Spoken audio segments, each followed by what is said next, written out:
Since my last update, I've made significant changes to my portfolio. I sold out of 7 positions and had my largest buying period in this channel's history. Throughout this video, I'll be explaining the logic behind all my transactions and sharing the progress of my long-term dividend stock portfolio.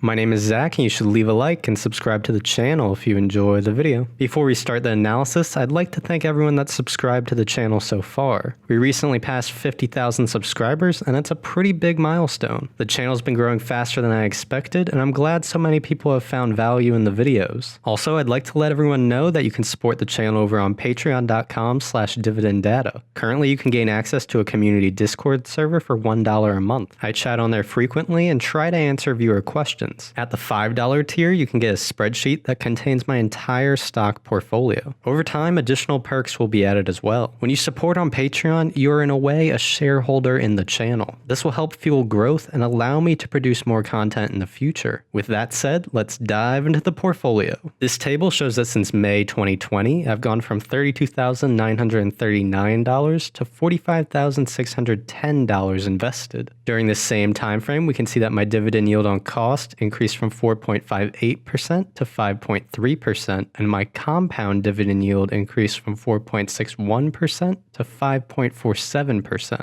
This decreased from the previous month due to many of my newer purchases having a lower yield. Also, since I sold out of 7 holdings, this of course altered my portfolio as well. The differential between the dividend yield and compounded dividend yield stayed at 0.17%. This stat acts as a measurement of the snowball effect from dividend reinvestment. In this chart, you can see how the value of my dividend portfolio has changed over time. My current value is $57,009. This has risen with the market over the past few months and is now a 24.5% return on dollars invested. However, value is volatile, and the main goal of this portfolio is to build a source of growing dividend income. In this next chart, you can see my earned dividends to date. In December, I received $274.22 in dividends. In January, I earned $93.33 in dividends. In February so far, I've earned $189.12. I'm expected to earn $17 more this month from Welltower, so my February total should be around $206.12 by month's end. Based on that brings my 3-month rolling average of dividend income to $191.22. Here you can see my cost allocation by sector. This has changed significantly since my last update due to new purchases and positions sold. Stay tuned because I'll be going over all those changes in detail shortly. Consumer defensive is now my highest sector at 22.1%, followed by energy at 21.7%, communication services at 19.5%, real estate at 11.9%, healthcare at 5.88%, and so on. If we compare this to the cost allocation from my last update, then the changes become more obvious. Consumer defensive went from 12% to 22.1%. Also, the financial services sector is now gone completely. Now, let's see the transactions that caused these changes. I sold out of 7 positions totaling $6,022. This was $1,736 in profit, which is a 28.8% return on investment. Some were short-term capital gains and others were long-term. I sold UVV, which amounted to $531, IBM, which was $649, Leidos for $540, Invesco for $1,692, Dow Chemical for $481, Ben for $1,135, and Nucor for $991. My reasons for selling out of these positions were diverse. In some cases, I didn't fully understand the company's business, making me not have a good gauge on predicting their future success. In others, I didn't think the business had any kind of economic moat or competitive advantage. Finally, some of the stocks had declining financials where I thought the dividend growth would be minimal or unsustainable. When starting my dividend portfolio, I was far too loose with buying stocks that I had hadn't done enough research on, only buying them because they were a dividend aristocrat or at a good value. As I gained more experience, I realized that I only want to be in stocks where I understand and believe in the underlying business. The whole purpose of this portfolio is to build a reliable and growing stream of dividend income. I want companies that will be around for a long time where I can reinvest the dividends and see a significant compounding effect. So what I'm looking for is companies that I feel comfortable owning forever. These businesses typically have economic moats or competitive advantages that will allow them to sustain and grow well into the future. Some of my early buys didn't fit this criteria, so I've slowly curated my portfolio and sold some positions. I want to make sure that I can understand all the businesses I'm invested in and give a detailed reason as to why I want them in my portfolio.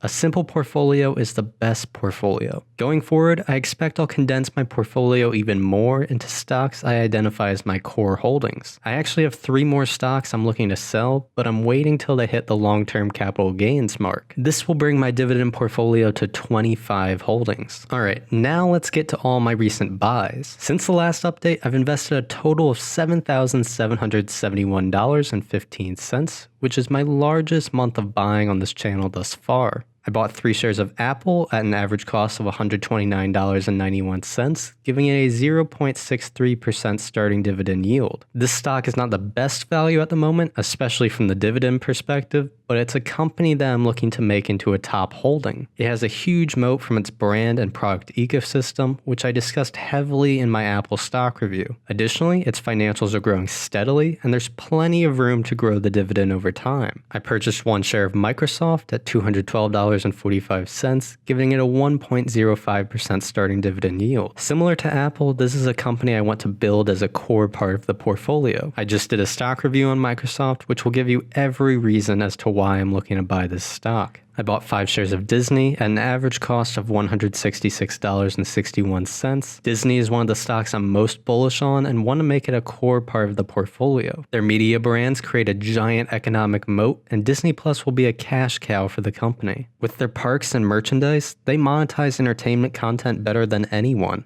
I made a Disney stock review if you want to hear more of my analysis. The Disney dividend is currently suspended due to park closures, but I expect in the near future they will start paying their dividend again. They've been a historical dividend payer, and once their business fully recovers from shutdowns, then I see it highly unlikely they won't bring it back. Apple, Microsoft, and Disney are 3 of the highest quality companies I've analyzed, and I want to make sure they become core positions of mine. It's for this reason I've been dollar cost averaging into these stocks, even though they may not be at the best value. I bought 21 shares of Kimberly-Clark at an average cost of $131.91, giving it a 3.46% starting dividend yield. This is a newer position of mine, but one that fits my long-term focus criteria. They make many popular brands like Kleenex, Scott's, Cottonelle, Kotex, Huggies, and Pull-Ups. Recently, the stock has been at some of its lowest prices in a year, despite just posting excellent financials in 2020 and its most recent quarter. They just increased their dividend 6.5% and announced a large share repurchase program. You can buy their stock at one of the highest starting dividend yields over the last few years, other than in 2018, where the yield was in the high 3%. Kimberly-Clark will likely be the next stock review video I do. I bought 35 shares of Altria Group at an average cost of $41.11, giving it an 8.37% starting dividend yield. I recently made a stock review on MO, which you should watch for additional reasoning on my purchase.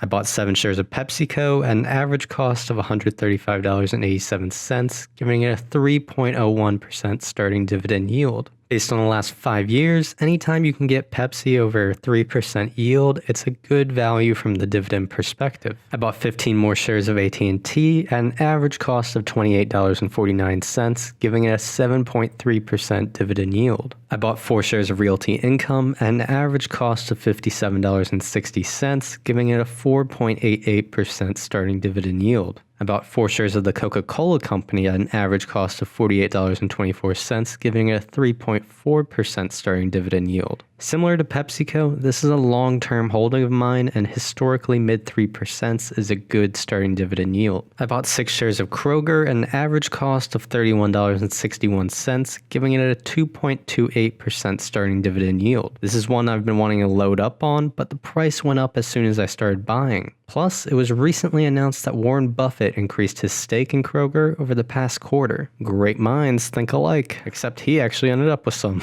So hopefully I can get this in the low 30s again soon. Expect a Kroger stock review video sometime over the next month. Finally, I bought 2 shares of Consolidated Edison at an average cost of $67.58, giving it a 4.59% starting dividend yield. So that wraps up the current state of my long-term dividend stock portfolio. Be sure to let me know in the comments which of these companies you're most interested in hearing more about. Thank you for watching Dividend Data. I'd greatly appreciate it if you could leave a like and subscribe to the channel. If you follow me on Twitter, link in the description, you can get real-time updates of my buys and dividends coming in. Also, you can follow me on Instagram at Dividend Data, where I've been posting frequently. You can support the channel over on Patreon, where you can gain access to a community Discord server. The link is in the description. Please leave a comment below, and thank you for watching.